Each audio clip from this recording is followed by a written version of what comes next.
We have to welcome Shri V. Vaidyanathan, Executive Chairman of Capital First Limited. Huge round of applause. Good morning, ladies and gentlemen. My pleasure to speak to all of you on this very special occasion of this event organized by ASSOCHAM, 4th National Summit Bankers Borrowers Business Meet 2018.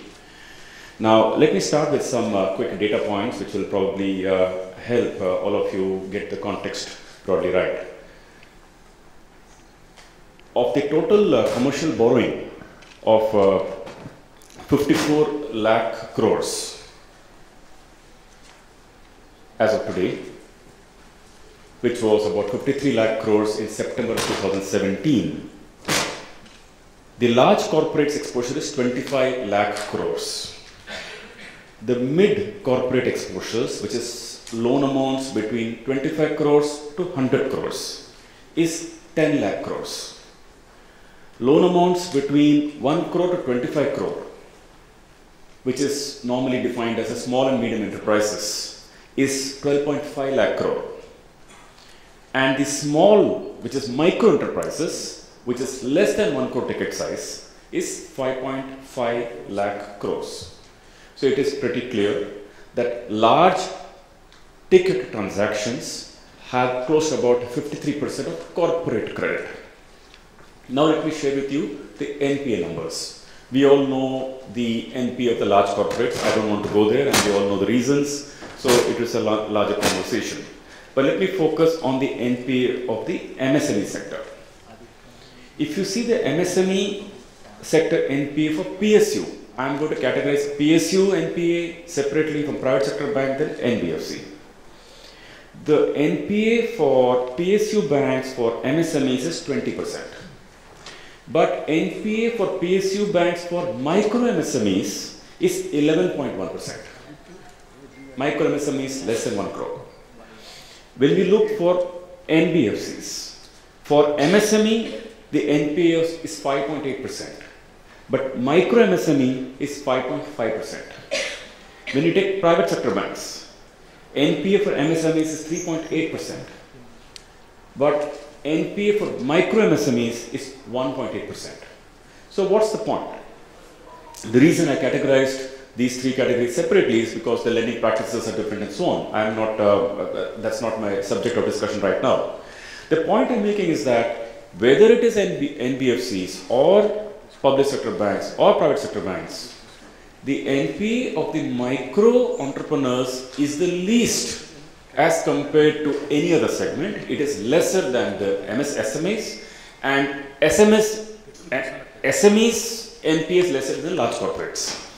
This doesn't mean we don't have the large corporates. Large corporates is a very important part of the Indian system.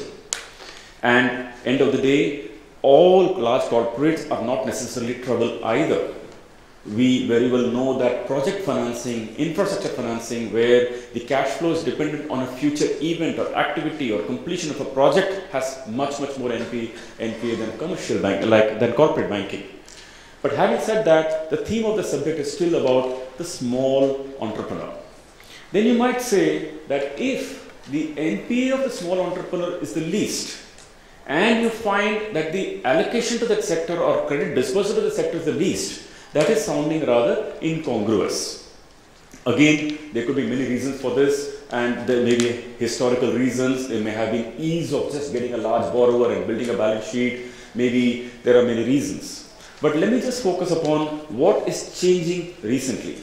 What is changing recently is that if you notice the conversation or talk from most players in the industry as we speak, almost every lender is now talking about retailization of their loan book. Almost every lender is now talking about how the Indian new emerging middle class is going to be a large opportunity and how we can lend to them. This is uniformly so, whether you talk to public sector banks, private sector banks, NBFCs, foreign banks, they all have a similar theme as we speak today. So this large gap that I showed to you about lending to the small sector being so low despite being good quality is definitely set to change now. Now, what are the factors that are enabling such a change? One is from the regulator themselves. I think the Reserve Bank of India has been definitely pushing the ecosystem towards lending to the small entrepreneur and making the ecosystem easier. The Government of India has made its choice very clear. They have almost issued a circular to the large banks saying that, look, we want you to focus more on the small entrepreneur.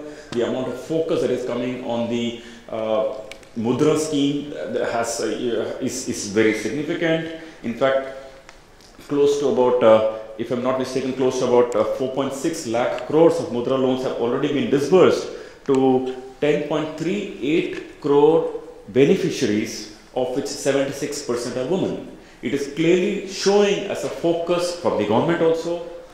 If you see the evolving ecosystem in terms of availability of knowledge about credit, that has dramatically changed. Not very long ago, maybe even 8 or 10 years ago, lending against income tax returns was the done thing. The first question you would ask for anybody applying for a loan would be, what is your income tax return, how much is your income?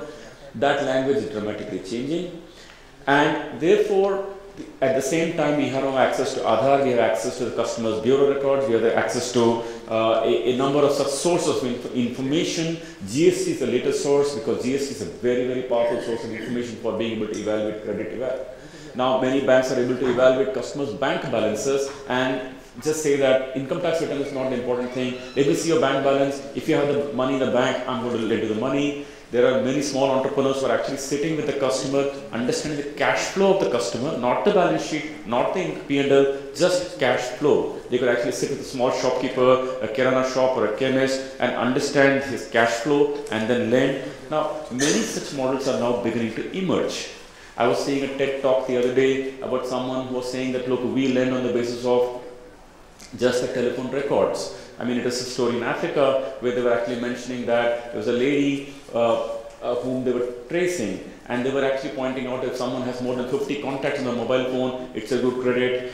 If a customer is transiting a particular route every day from morning to evening and back at the home, then they say it's a lot more predictable if the customer is working out of here. So that becomes a source of information. Then there was another source of information they picked was if they spoke to 4 particular contacts every single day, then they got a lot more information about credit. Now, all of these have nothing to do with balance sheet, nothing to do with the income tax records. It's just the basis of how the customer behaved on the mobile phone. There was another NBFC or fintech was talking about lending on the basis of figuring out how the customer's social media performances, for example, who are the friends on Facebook, are those friends behaving well, and so on. So basically, the emergence of such alternative data and the focus of the government and the focus of Reserve Bank of India and all such factors put together, a lot more credit is moving down the chain. Finally, as in any situation, market forces are the best benchmark of making credit available to such so-called underserved segments. If you see, quite a while ago, there was always this issue with interest rates on home loans. The complaint of borrowers always used to be that, look, when interest rate goes up, the banks immediately increase it. When they come down, they don't reduce it for a long period of time. There's a big lag, and so on and so forth. Now, how many ever directives came from the Reserve Bank of India? That situation is not improving. Then suddenly one day RBI woke up and said, no more prepayment charges for home loans. The moment they did that, then the existing customer was no longer a hostage of the existing bank. The person could just move away to the next bank, and therefore banks were forced to give better rates to existing customers. So market forces based solution. For example, priority sector PSLC certificates. That again is a market forces based solution. No amount of cajoling or pushing or regulation was achieving as much as the uniformity of availability of credit that PSLC certificates have brought, mainly because there is far more clear allocation of responsibilities and specialization. Someone has the ability to reach the grassroots, someone has the funding capabilities, and they're coming together through PSLC. So everywhere market solution is the solution, which is a significant way. And when you think of market solution, the latest solution as far as availability of credit is concerned, one thing I am observing is as follows. Banks are now talking of financing small entrepreneurs. A many number of NBFCs, of course, have come up. We are one of them. And then there are a number of fintech-based NBFCs. Then there are many fintechs. There are many platforms. There are fintechs with balance sheet. There are fintechs without balance sheet. All of these are expanding the number of players, and therefore the supply is increasing dramatically. And when supply increases, then the borrower or the counterparty, which is basically the borrower's negotiating power, dramatically improves. Then you are no longer bound to go to a bank and stand in line in queues for many days at a stretch to get a loan, because someone is giving it to you. And therefore, one of the solutions to this whole process is the market forces, which is just increasing supply. Now, as that has happened, clearly we are seeing, I have to share some numbers with you towards the end of my talk to you, that lending to industry in 2015 was 45.1%. It has already come down to 35%. And lending to retail lending, that is as a percentage of non-food credit, has increased between 2015 to 2018, just 3 years, has increased from 20% to 25%. This is on stock. Now, if you take it as a percentage of incremental lending of that particular year, retail as a percentage of incremental lending in 2014-15 was 18%. Last year touching 48%. And industry as a percentage of incremental lending in 14 was 45%. It's come down to 3.3%. That of course could be a temporary lull because of the reasons we know. But the point is still that both as a percentage of stock and as a percentage of incremental lending, you are seeing that there is a substantial amount of flow of credit that has begun to flow towards the retail sector.